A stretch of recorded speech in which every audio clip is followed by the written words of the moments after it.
Aš esu Tėja ir esu pirmos vietos laimėtoja Baltijos šalyse jauno investuotojo Luminor žaidime. Aš esu Neidas, pirmos vietos laimėtojas Lietuvoje jauno investuotojo žaidime Luminor.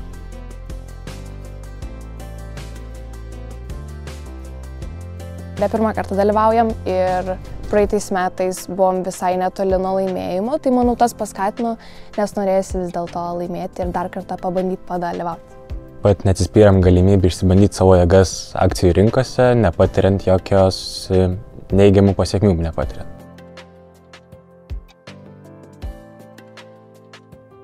Ne, sprendimas buvo kartu priimtas. Patiko dalyvauti praeitais metais ir neatsisakėm išbandyti savo jėgų ir šiais.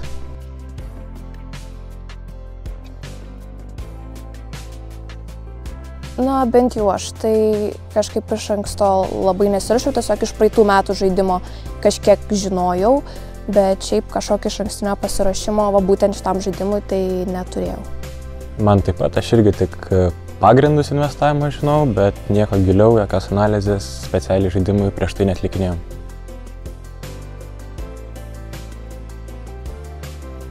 Kai yra realus gyvenimas, realus pinigai, galbūt vis tiek reikėtų mokėti paskirstyti tas rizikas, nes jau tuomet tikrai galime patirti didesnių nuostolių.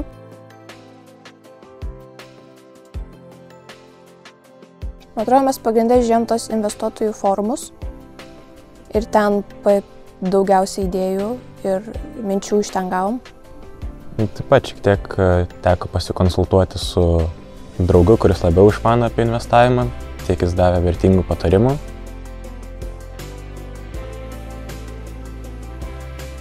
Šiuo atveju vyko labai artus bendradarbiavimas. Vienas su kitu tarėmės vos ne kiekvienam žingsnį ir didelės konkurencijos tarp mūsų vienas su kitu nebuvo. Aš, kadangi žinau šiek tiek mažiau negu Neidas, tai tikrai daug kartų ir norėjau, ir reikėjo pasikonsultuoti ir manau viskas labai draugiškai ir gražiai bendradarbiavom kartu. Buvo labai svarbu konsultuotis, klausti ir šiaip tiesiog kartu strateguoti ir bendradarbiauti.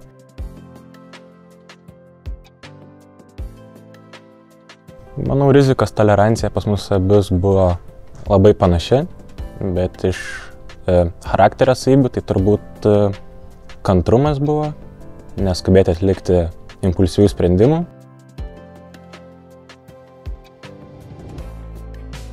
Ir sakant, buvo jinai viena bendra, surasti vertybinius popierius, kurių numatomas vertės kintamumas būtų didžiausias, nes tokiu atveju būtume pačioj viršuj lentelės arba pačioj. Kad padidinti tikimybę pasiekti teigiamą rezultatą, mes diversifikavome savo portfelius ir tokiu būdu padidiname tikimybę, kad nors bent vienas iš mūsų pasiekti teigiamą pelną.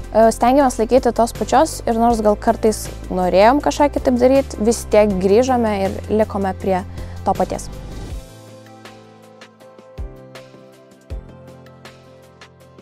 Manau, kadangi laimėjome pirmą vietą, tai savo sprendimų nekeistume.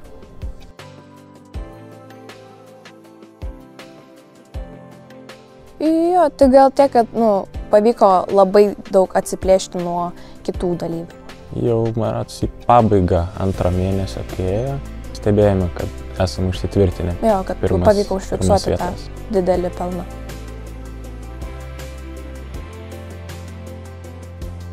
Kai yra realus gyvenimas ir realūs pinigai, manau, tikrai reikėtų mokėti paskirstyti tas rizikas ir galbūt ne tiek viską drąsiai ir drastiškai daryti.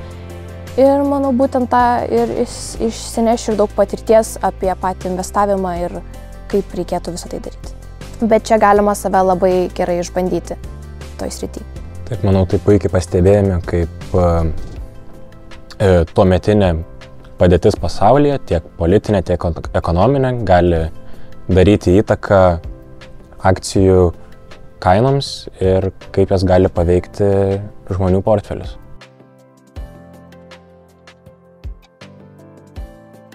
Tai konkurencijos tarp mūsų, man atrodo, visiškai nebuvo. Ja, labiau veikime kartu kaip komanda, siekdami bendro tikslo, nors vienam laimėti iš mūsų.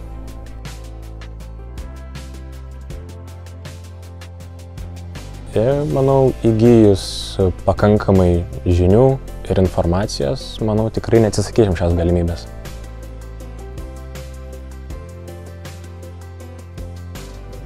Aš iš Neido tai labai pasijuokau, kad jis tikrai nebijo rizikuoti, visą laiką darys taip, kad gautų patį geriausią. Gal aš kartais ir abejojau dėl kai kurių dalykų, bet jis labai moka įtikinti, daryti, nes sako, arba bus taip ir ne kitaip.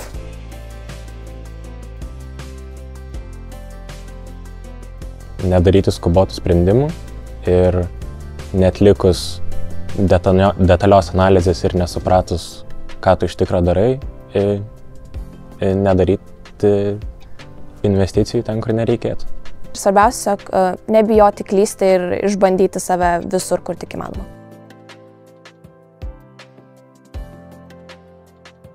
Tai manau, kartu su tėja tikrai rekomenduotumėm tiek draugam, tiek savo bendramžiam šį žaidimą, nes galima išsibandyti savo jėgas akcijų rinkose, kaip viskas veikia, ir nepatirti jokių realių nuostolių ar neigiamų pasekmių.